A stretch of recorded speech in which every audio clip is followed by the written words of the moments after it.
So like March is almost over, which means April showers for everybody that's not in the Pacific Northwest, because we just get rain all of the time. And weirdly, we've had a lot of really nice days without rain lately.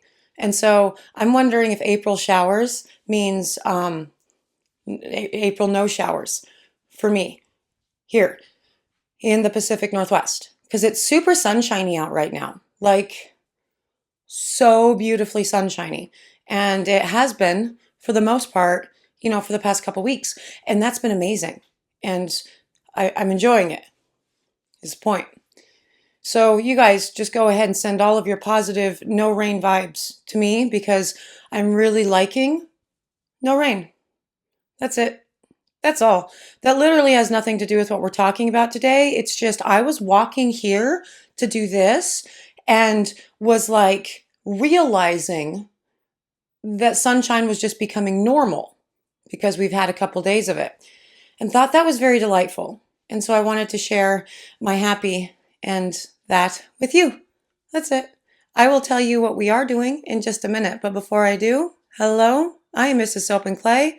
Let's make stuff.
How's it going, Sudsers? Welcome back to the channel. You are at Soap and Clay, where we make all the soapy things, and you are here for day 252 of 365 days of soap, and today we're doing an FAQ, and we're just doing it. I'm liking this. I'm liking the FAQs, the kind way that we've kind of been doing them recently, in that I just take really just one question and kind of answer it while I'm making soap or stamping bars or whatever. And so we are going to stamp 4 of my best-selling bars, have been my best sellers for like a decade, and all with very high amounts of coconut oil in them, so we can talk about percentages of coconut oil in soap recipes. You know, forums being forums, you see that question so often, or somebody will like put a recipe out there, and one of the top question or top comments on any thing that involves a recipe and coconut oil is, your coconut oil is too high.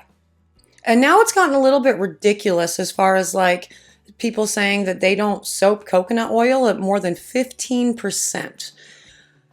And that's wild. So let's talk about coconut oil and recipe formulations and what you should be looking at when you're formulating your recipes with coconut oil, instead of what people are claiming coconut oil does in soap. So let's get to the video and we will chat all things coconut oil there.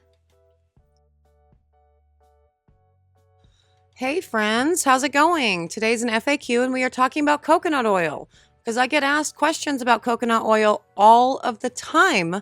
And I also see questions, or comments rather, on forums talking about how coconut oil is super bad, okay, in recipes. And now it's getting so ridiculous that people are actively saying you shouldn't use it above like 15% in your recipes. It's getting a little wild out there, and I thought it might be a good time, while I am stamping a bunch of bars that are my best sellers that all contain copious amounts of coconut oil, to talk about it. And I guess also one of the reasons I should be talking about this is because most of the recipes I give you either contain really high amounts of coconut oil or really high amounts of babassu oil. And So let's talk about why people are weird about coconut oil. Well, they're weird about coconut oil because people say that coconut oil is drying. Coconut oil is a very cleansing oil for sure, and it's because of the high amounts of lauric acid that exists within coconut oil, right? And we talked about this more in the deep dive that we did on coconut oil, and we compared it to other oils and some good substitutions.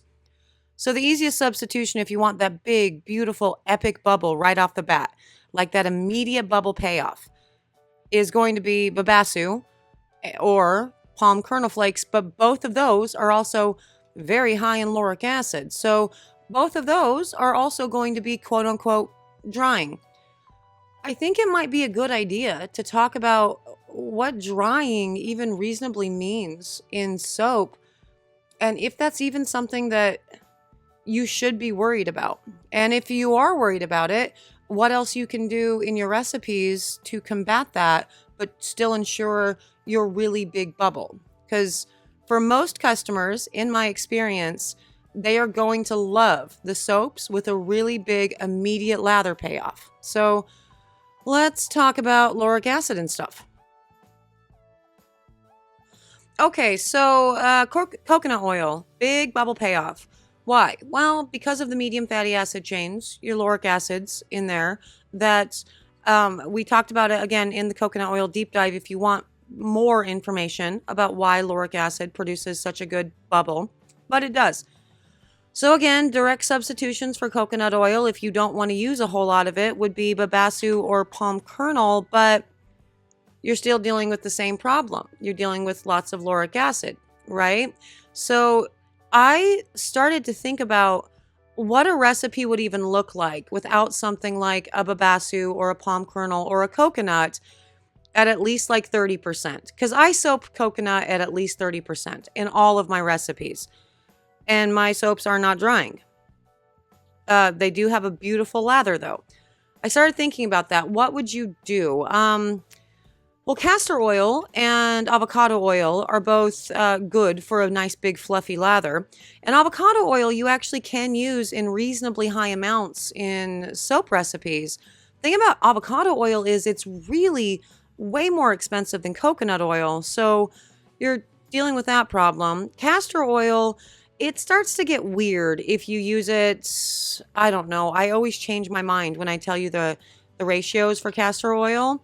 But I think a nice rule of thumb is around 10%. You can go up to 20%, but that bar is going to be softer for longer and it will take longer to cure, but it does also contribute to a nice big beautiful lather.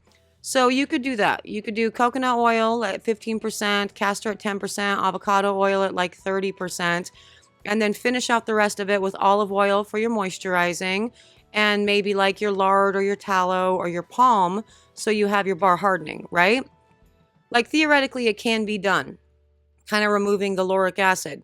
It becomes an overly complicated recipe for my taste. And two, it becomes an expensive recipe when you start dealing with all of these extra oils that, do cost a not insignificant amount of money, especially if we're dealing with like the avocado oil, whereas coconut oil, very versatile and usually cheap. So because of that, and because I also don't use like any sort of animal products at all, the question of, removing coconut oil and replacing it with a whole bunch of other oils that can essentially mimic what coconut oil does, just with a lower lauric acid amount, I would prefer not to because it's complicating the recipe. And again, it's making the recipe more expensive than I think any of us want right now, especially when we're dealing with massive price increases for all of our oils. So instead of doing that, I would prefer to soap a coconut oil at anywhere between like 30 to 45% in a well-blended recipe. Although again, you guys have seen me do 100% coconut oil soaps, but those are for very specific purposes for like a 100% coconut oil soap with the 20% super fat. It's divine. It's so good. But that's another thing. Instead of eliminating coconut oil or being concerned about the amount of coconut oil that you have in your recipe, because coconut oil is great. The lather is so good.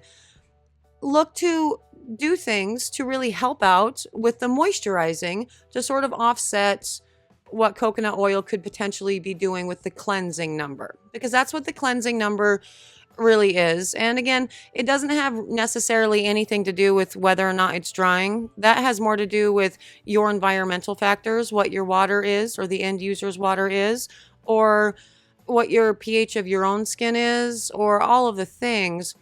But that said, coconut oil blended with some really great moisturizing oils and butters in a smart, balanced way. So coconut oil plus olive oil plus some shea butter, you're going to get all that beautiful, awesome gorgeousness with the immediate payoff with the bubble.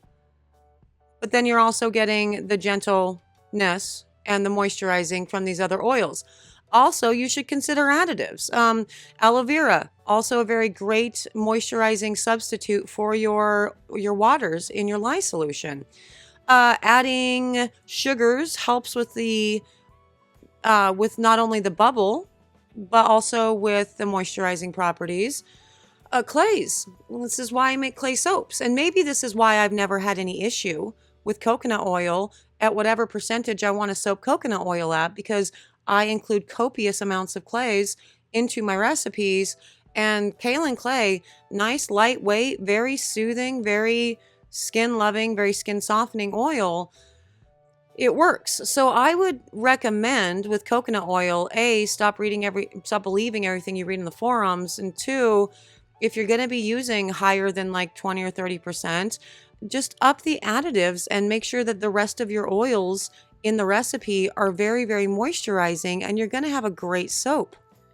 And there it is, a quick and dirty coconut oil, FAQ. Obviously, we did the big deep dive on coconut oil, and that was cool. And we did talk about using it in soap and what it does, as well as the fatty acid chains. But something to keep in mind when you are reading these forums and you see kind of weird information like that, like what I said earlier, the 15% coconut oil, that's...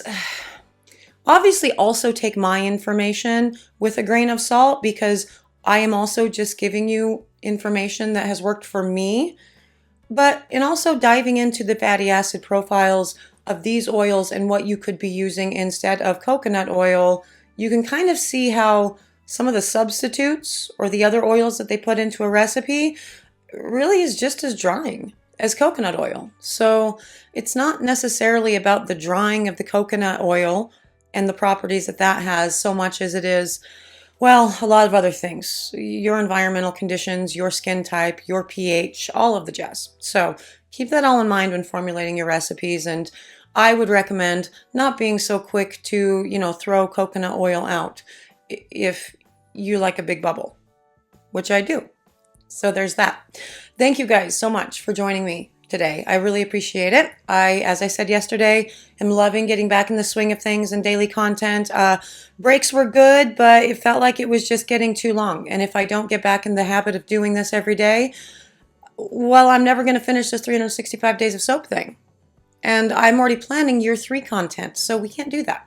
We can't do that. We gotta keep going. So thank you. An extra special thank you to my sudsers, because you rock at life. Like, you guys are just awesome humans. And I thank you for that. It's all I need to thank you for. Also, thank you for being here and all the other things, but just thank you for being awesome. I'm out of here for today, but I will see all of you guys again tomorrow for another round of soapy fun. Bye.